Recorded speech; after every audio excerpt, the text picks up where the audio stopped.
नमस्कार साथियों, आज का यह एपिसोड धार्मिक होने वाला है। उम्मीद करता हूँ कि यह एपिसोड आपको काफी पसंद आएगा।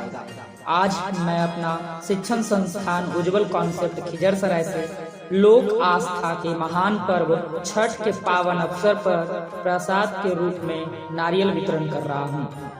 इसके पश्चात फल्गु नदी के तट पर सूर्य देव को अर्घ्य देने के लिए अमृत का वितरण करूंगा। उसके बाद विश्व कल्याण का प्रार्थना ईश्वर से करूंगा। यहाँ पे आप देख सकते हैं कि हम सारे लोग अपने छात्रों के साथ मिलकर नारियल का वितरण कर रहा हूँ, और जो आगे चलकर फल्गु नदी के तट पर अर्घ्य देते समय सारे पर्व करने वाले लोगों के काम आएंगे।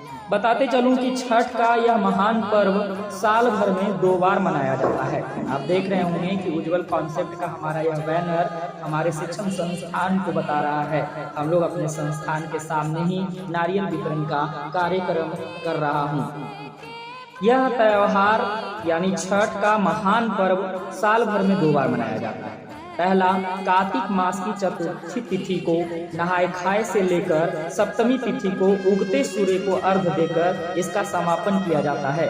दूसरा, चैत्र महीने के शुक्ल पक्ष की षष्ठी तिथि को मनाया जाता है। यह त्योहार 4 दिनों तक चलने वाला त्योहार है। इसकी शुरुआत नहाय खाए से होता है। दूसरे दिन खरना किया जाता है, जिस दिन शाम के समय मीठे का खीर बनाकर लोगों को प्रसाद के रूप में वितरण भी किया जाता है। तीसरे दिन शाम को डूबते सूर्य को अर्घ्य दिया जाता है, और चौथे दिन उगते सूर्य को अर्घ्य देकर इस त्योहार का समापन किया जाता है।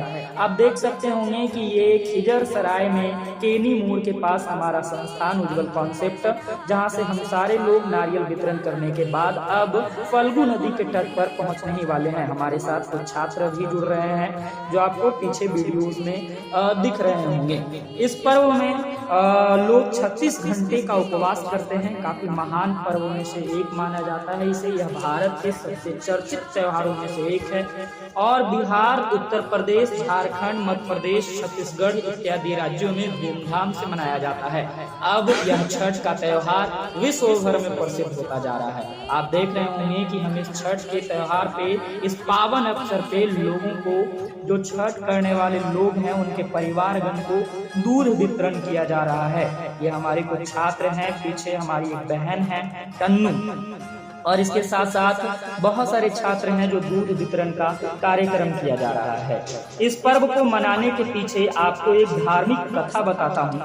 पुराणों के मुताबिक राजा प्रियवंद को कोई संतान नहीं था। महर्षि कश्यप ने पुत्र प्राप्ति के लिए यज्ञ कराई और यज्ञ आहुति के लिए खीर बनाई, और महाराज प्रियवद की पत्नी मालिनी को खिलाया गया।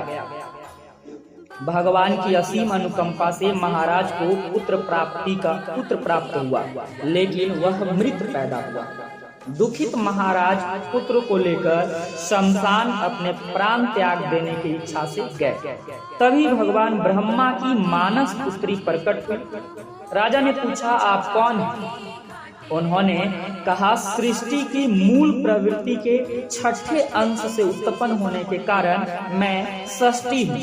राजन, तुम मेरी पूजा करो और इसके लिए दूसरों को भी प्रेरित करो, तो तुम्हें इस दुख से मुक्ति मिल जाएगा।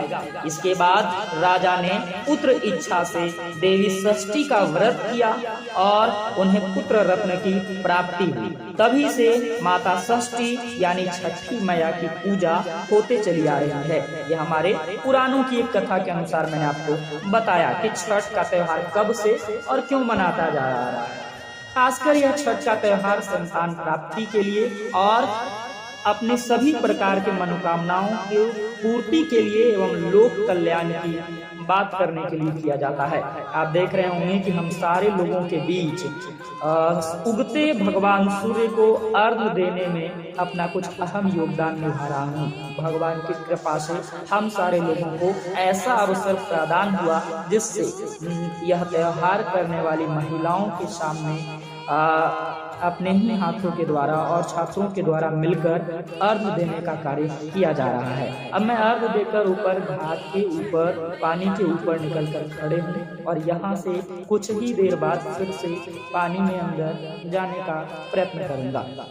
अब देख रहे होंगे कि कुछ महिलाएं यहाँ पर जो छठ कर रही हैं, उन्हें एक सूप में सुसज्जित तरीके से नारियल और कुछ फल इत्यादि प्रसाद चढ़ाकर उसमें दीप जलाकर घी कर और भगवान सूर्य के सामने की ओर मुंह करके उनकी आराधना किया जाता है, ताकि परिवार के सारे सदस्य सुखी और संपन्न रहें तथा विश्व का कल्याण हो सके। इसके लिए वह ऐसी कामना करते हैं और उनके सारे परिवार मिलकर उनके सामने ही है ना वो पच कर्म का यानी कि वो अपने दाहिने साइड से घूमकर अर्घ लेने का कार्य करती हैं। और जिस तरह से आप देख रहे होंगे कि इनके परिवार में मैं और मेरे कुछ छात्र भी शामिल होकर अर्घ देने का कार्यक्रम किया जा रहा है, जिससे हम लोगों को काफी अच्छा महसूस हो रहा है। और इसके बाद मैं पानी के बीचों बीच जाकर लोक कल्याण के लिए और अपने परिवार के सभी सदस्यों के कल्याण के लिए कामना कर रहा हूँ। इसके साथ ही साथ विश्व की कामना हो